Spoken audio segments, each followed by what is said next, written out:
Let's start off by telling us about the origins of the shop, how you came here, why you came here, and what you've got going on here.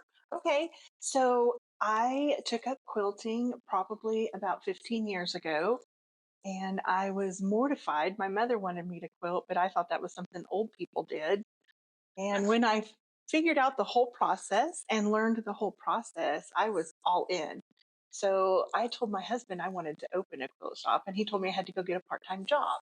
So I worked at a quilt shop part-time for about 3 years. And then we decided to make the move to Southwest Kansas and open a quilt shop.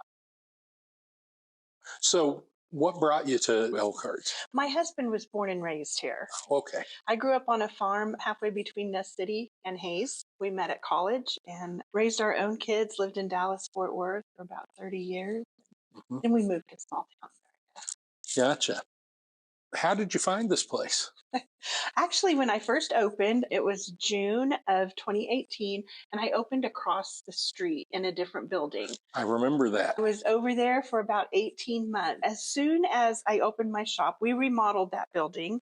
Mhm. And as soon as I was in and settled and it was going really well, I wanted the next step, which was a retreat center. The building wasn't really big enough for a retreat center, not Right. to do it the way that I really wanted to do it. My dad helped me remodel this building, and my dad says he's not remodeling any more buildings on Elkhart. This is Main the Street. end. That's it. Yeah, this is number 2. Done. So this is exactly what I wanted. I had been on enough quilt retreats to know what worked and what didn't. And, Right. I have gone, you can see kind of behind us here, Yeah. I have gone with dormitory style sleeping.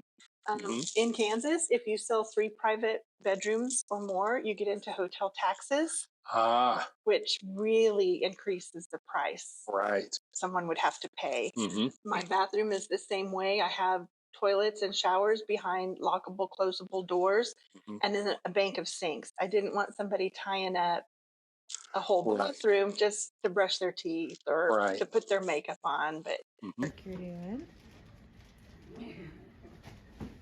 So we're going to check out the retreat center first, and Laura's going to tell us all about the facilities as we go through. So I put in a retreat space for 12. So this is where they sleep. And I go home at 5 o'clock when I have a retreat in here. And so I think most of the time, most ladies put their pajamas on by 5:05. Uh-huh. And I don't know if they sleep, they sew, or they shop in the middle of the night. I don't really care. Uh-huh. So I have a few dirty beds in here now because I just had a retreat leave. So in Kansas, dormitory style sleeping has saved my customers a lot of money. Right. Private beds, you get into hotel taxation, and it Right. really adds an expense.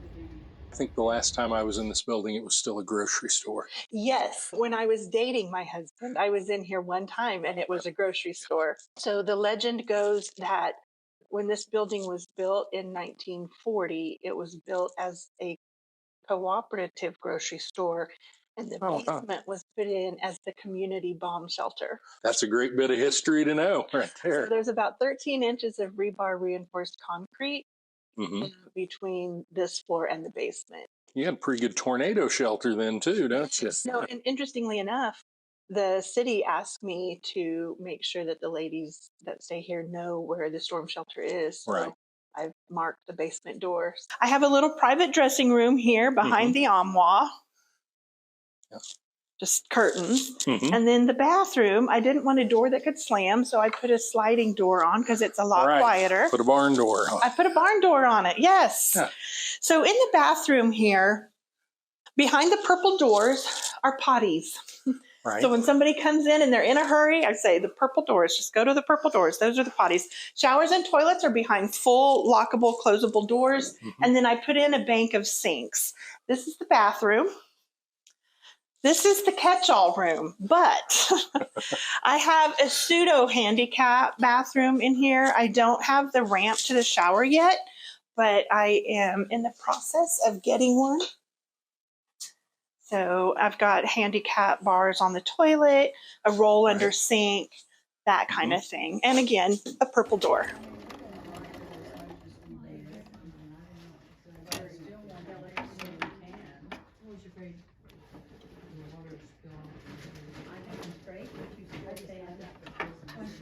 Tell us about the retreat. Well, I have what I call open retreats, and I have 12 beds, and I have classroom table space for 12. So there's 12 slots, and I just usually advertise a Thursday through a Monday. So it's 5 full days and 4 nights. And ladies just bring their own projects to work on. They can work on anything they want. Every once in a while, I will have a retreat where it's a certain project or a certain pattern that we're going to work on. But for the most part, other groups are contacting me and coming with a group. Last fall, I had a quilt guild out of Olathe, and then I had the quilt guild out of Paola. They're willing to drive to unplug from the city and see some sunsets. I didn't have 5 days in mind. I assumed, a weekend, like 1 or 2 nights. Last week, I had a retreat that was Monday through Friday. Usually it's over a weekend, a 3, 4, 5-day weekend. My calendar's pretty flexible, and whatever the group is calling about, I try to accommodate what they want. I do not have a full kitchen here because if I put in an oven and have a full kitchen, then I get into catering licensure, and I'm a quilter, not a cook. Yep. So makes sense to me. Absolutely.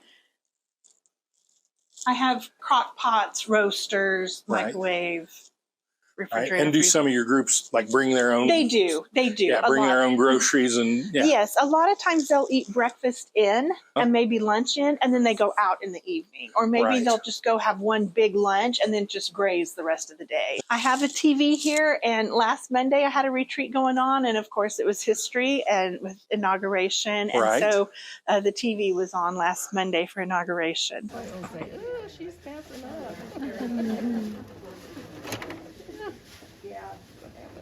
Is it okay? Yes, I love it. How about rates? Is that something you want to talk about for retreats? Sure, absolutely. So I generally charge $30 a bed a night.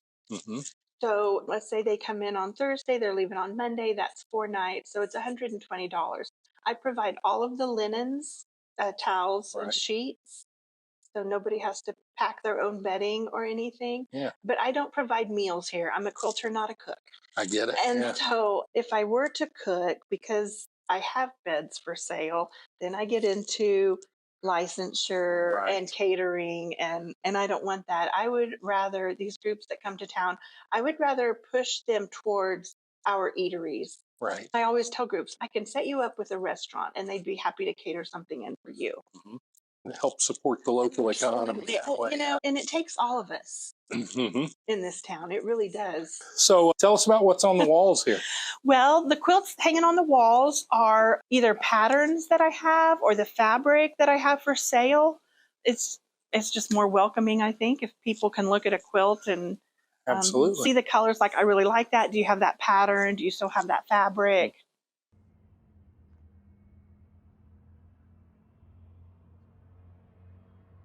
Is that the biggest part of your business then, is the retreats, or is it just cloth sales? Or pretty much it's the cloth sales, because the cloth sales happen at a retreat. The retreat, of course, I also have a long arm service, which is a big computer-driven machine that sews the 3 layers together. It puts the wadding or the batting inside the backing fabric and the top fabric. It makes a sandwich, and then it quilts over the top of that to quilt those 3 layers together. Let's go to this cabinet over here. Yeah.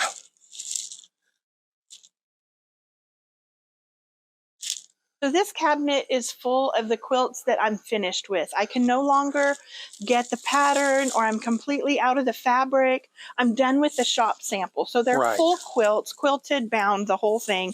And I just tried to offload them because I just get overwhelmed with quilts. So these are the quilts that are for sale. So a homemade quilt makes an excellent gift. Tell me about the fabrics you have available and just what products you have available. Mostly quilting cotton. I really don't carry other fabrics other than that. So it's all 100% quilt shop quality. There are different qualities of cotton fabrics, and I carry quilt shop quality fabric. I have threads, notions, scissors, rotary cutters, new sewing machine needles, patterns, Right.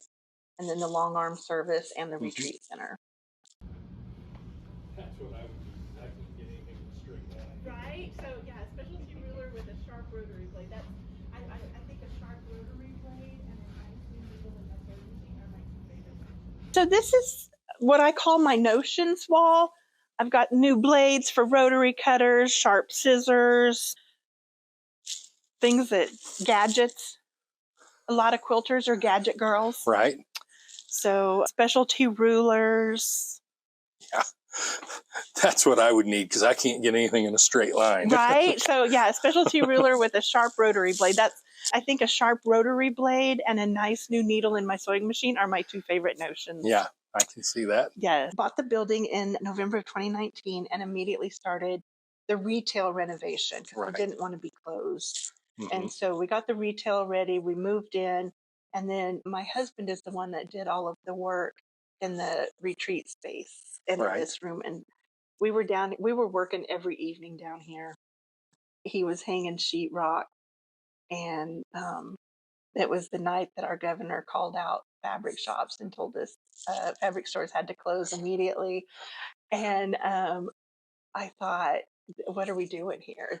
I just sat down on the curb and cried because there was nothing else to do. Yeah. And so we kept plugging along. I had a retreat booked for July of 2020. Mm-hmm. I was in touch with those people and they were going to do it no matter what.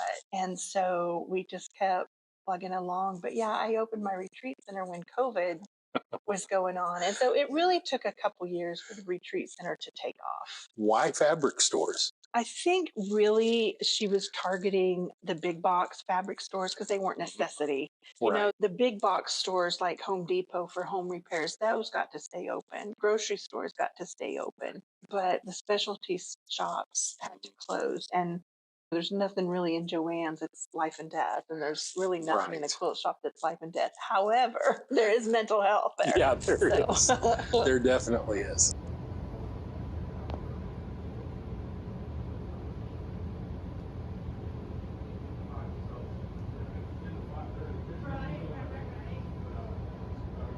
So these right here, this is a new thing that I've started carrying. They're called half pack quilts. It's 5 half-yard cuts of fabric. Mm-hmm. And it's fabric that I have that I curated together. And for each pack that you buy, you get a free pattern. Okay. So those have gone over really well because everything's already kitted together for Right. you. These right here, this is a new thing that I started carrying. They're called half pack quilts. It's 5 half-yard cuts of fabric, and it's fabric that I have. This is called a jelly roll. It's a 2.5 inch strip of fabric. So if I'm in a room full of quilters, you know, when it comes to my mental health or my mental capacity, it's like, well, I'm 2.5 inch strip shy of a full jelly roll. There's 42 fabrics that are selvage to selvage at 2.5 wide. Okay. Then there's just different patterns that you can make with those. Right. People that were lucky enough to already be into outdoor things, you know, fishing and hunting and stuff like that, they kind of thrived during that time period. They did. People that were, you know, didn't have those interests, I think it was really tough for them. Well, they say, and I saw a statistic once, and I have no idea how they came up on this number, but, you know, there were people that had not had their sewing machine out of the closet since they were in 8th grade, and women were getting their sewing machines out. Yeah. Because there was nothing else Absolutely. to do. People started to get sewing machines out, started to bake, started to, you know, do all kinds of things. People had to find things to do at home. So if I'm in a room full of quilters, you know, when it comes to my mental health or my mental capacity, it's like, well, I'm 1 2.5 inch strip shy of a full jelly roll. There's 42 fabrics that are selvage to selvage at 2.5 wide. And there's just different patterns that you can make with those. Patterns have gotten really expensive. Right. And so these are a company called Villa Rosa. And these are they're called postcard patterns, but they're just $2. And a lot of quilters have really started going to that because it's so much less expensive. Patterns are about anywhere from $12 to $24 retail. So yeah, tell us about beginning quilters. Okay, so I shared with you earlier, I have not had opportunities for classes recently because the retreat center has been. Part of this story that's kind of fun is how much my dad helped me. And a funny story between my dad and I is after remodeling the first building across the street and then moving over here, I would say, well, we're going to do it this way. And he would question me. And by the time we were done, he's like, you know what you're doing? I'm not questioning you. You have a reason. And he said, you can see it in your head, but we can't see it. Yep. So yeah, I got exactly what I wanted. Classroom space for 12, a retreat center for 12, and a retail storefront. Is there a difference between a quilt that's made for everyday use, and a quilt that's maybe more decoration, more of a wall hanger? Sure. That's called heirloom. And Right. like an heirloom quilt is something you would probably not intentionally ever run through the washer and dryer. Right. A lot of there's definitely periods in history where quilts were utilitarian. You know, you think about the women in the covered wagons, or you know, maybe they didn't have enough coal for the stove, and so they had Right. those were utilitarian quilts. And a lot of my customers do quilt for utilitarian purposes. You're going to find a quilt on the bed. Mm-hmm. Yeah. How do people find you online? How do they book a retreat? How do they do all that kind of stuff? Well, they can call 620-697-4095. I have a Facebook page, Sew Loved Quilt Shop, and that's SEW. Right. And my email is Laura, Laura, at sewlovedquiltshop.com. There we go. Well, that's good. I think that's great. All right. So tell us about your hours of operation. Okay, I'm here Tuesday through Friday from 10 to 5, and on Saturdays from 10 to 1. But my phone number is on the door. Right. And if somebody's driving through, passing through, maybe they've come to town with their husband or something and they need something, always call the number on the door. Right. If I'm not in town, I'll find an employee that's in town. The last thing we always like to ask people is, why should people come here? People should come here because I offer great quality, quilt shop quality patterns, fabric, notions, a long arm service, a retreat center. And one of my philosophies is that mistakes are really just design opportunities and inaccuracies are just artistic interpretations. So there's really no mistake in quilting. Right. So Makes sense. Yeah.